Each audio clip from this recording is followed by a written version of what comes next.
Assalamualaikum warahmatullahi wabarakatuh. Lanjut kembali respon untuk pertanyaan dari para pemirsa. Kali ini datang dari Kang Sukiswanto. Ini hubungan antara ohm dan mikrofarad itu seperti apa penjelasannya? Sebenarnya sih di bawah sudah ada yang jawab sih. Jadi korelasinya itu nggak ada menurut Kang Sugi. Ohm satuan resistansi, farad itu adalah satuan kapasitas muatan kapasitor. Ini benar, tapi mungkin ya ini ya. Kang Sukiswanto ini eh, bertanya ini karena apa? Kalau pengukuran kapasitor biasanya pakai avometer, di mana di situ ada salah satu metodenya adalah menggunakan ohmmeter di sini. Biasanya sih di X1 ini sih kalau model seperti ini ya. Nah, untuk pengukuran kapasitor, entah itu elko atau kapasitor keramik, polyester, dan lain-lain, itu biasanya ada yang menggunakan ohmmeter.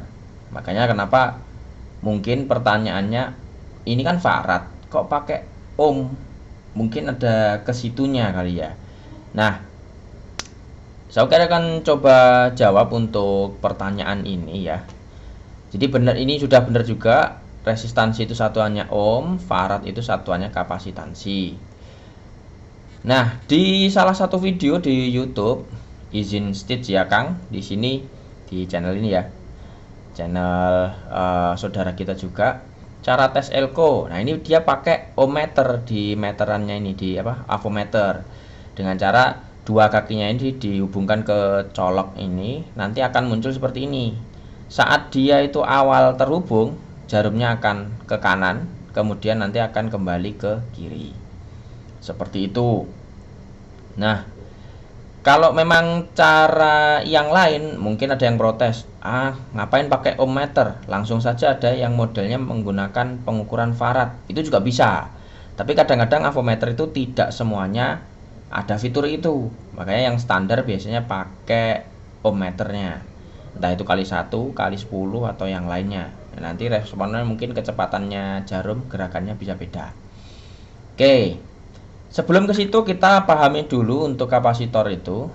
Ini salah satu wujudnya, dia tipe elko ya, atau elektrolit kondensator, di mana ada dua kaki. Ini yang positif panjang, negatif yang pendek. Ini kalau beli baru. Kalau udah dipotong ya kita bisa lihat indeksnya di sini. Nah, ini kalau kita gambarkan secara teknisnya itu dia ada dua kaki, yang mana tiap satu kaki itu terhubung ke plat konduktor di sini. Jadi plat 1, plat 2. Kemudian di bagian tengahnya ini yang saya kasih warna merah itu adalah bahan isolator. Kalau di kapasitor itu nyebutnya adalah dielektrikum. Dielektrikum itu memisahkan antara plat atas dan plat bawah. Nah, ini plat atas bawahnya mana? Di dalam itu biasanya digulung kalau untuk elko. Yang intinya di sini, kalau kondisi kosong, bahasanya itu kosong ya, muatannya kosong. Ini kan salah satu fiturnya adalah dia bisa menyimpan energi listrik dalam bentuk muatan. Jadi elektron-elektronnya itu nanti mainnya di situ. Kalau kondisi ini adalah kondisi kosong, di mana dua-duanya itu jumlah muatan elektronnya itu sama. Katakanlah di sini 8, yang ini juga 8. Kalau kita ukur dua-duanya ini pakai voltmeter, itu tegangannya sama dengan 0 volt. Karena sama-sama kondisinya. Ini jumlahnya segini, ini jumlahnya juga sama.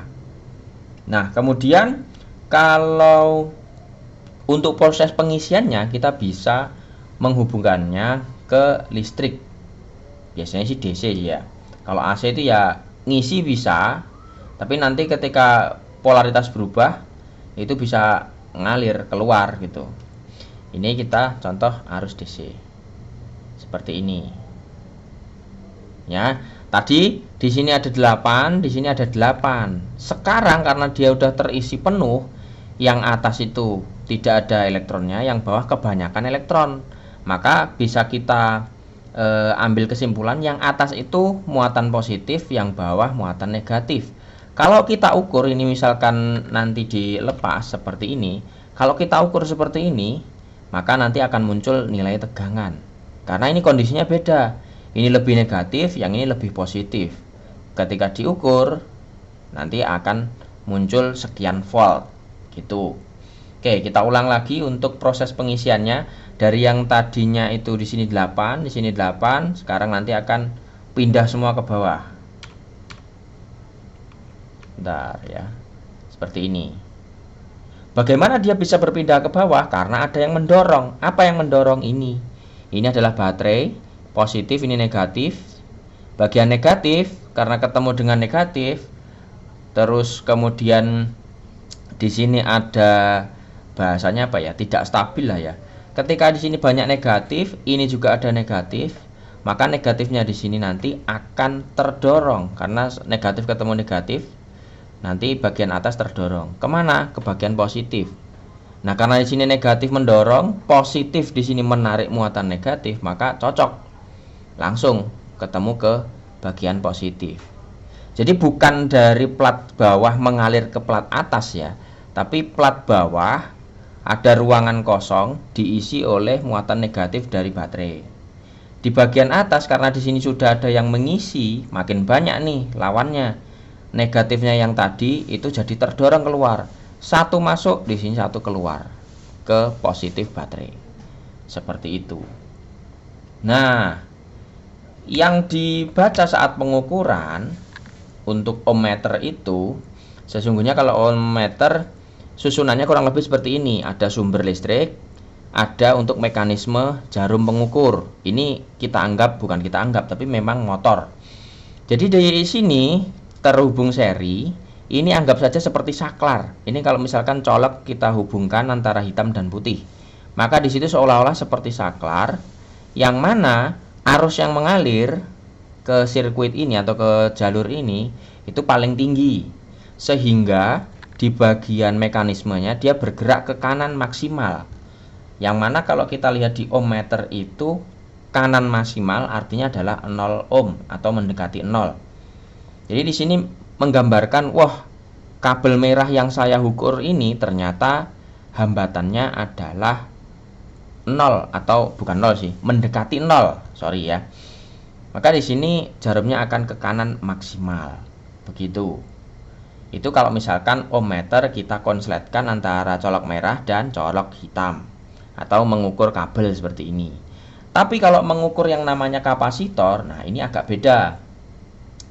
Karena di sini kapasitor ketika awal itu kosong, ya, ini berimbang ya tadi ketika dia di atas itu atau muatan kosong, kanan 6, kiri 6. Begitu dihubungkan ke sini, sama seperti gambar sebelumnya tadi, dia menerima listrik positif dan negatif dari baterai. Maka di sini nanti negatif akan masuk ke sini dan muatan negatif yang di sebelah kanan akan terdorong masuk ke bagian positif. Seperti ini. Jadi pengisian.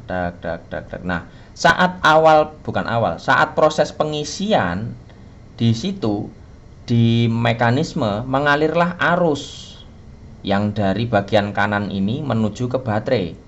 Makanya di sini akan bergerak ke arah kanan. Tapi ketika dia sudah penuh, tidak ada arus yang mengalir ke mekanisme ini, maka mekanisme akan kembali oleh springnya.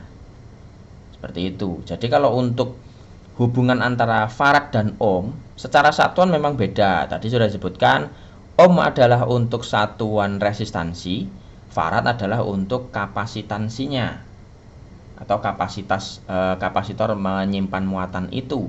Kenapa pakai ohmmeter? Ya ini tadi. Kalau kapasitor itu diukurnya atau kapasitor itu kondisi bagus, berarti gejala yang muncul pada pengukuran adalah pas proses pengisian dia nanti akan hambatannya 0 karena arusnya tinggi. Ketika sudah mulai terisi nanti hambatannya akan turun sampai ketika penuh hambatannya akan sangat tinggi. Gitu. Itu ya untuk kali ini. Terima kasih atas atensi pertanyaannya. Kalau ada pertanyaan lagi tolong sampaikan di kolom komentar. Insya Allah nanti akan dijawab. Kalau bisa pakai tulisannya tulisan, kalau pakai video ya akan dijawab seperti ini. Oke, terima kasih. Mohon maaf atas segala kekurangan. Sampai jumpa pada video berikutnya.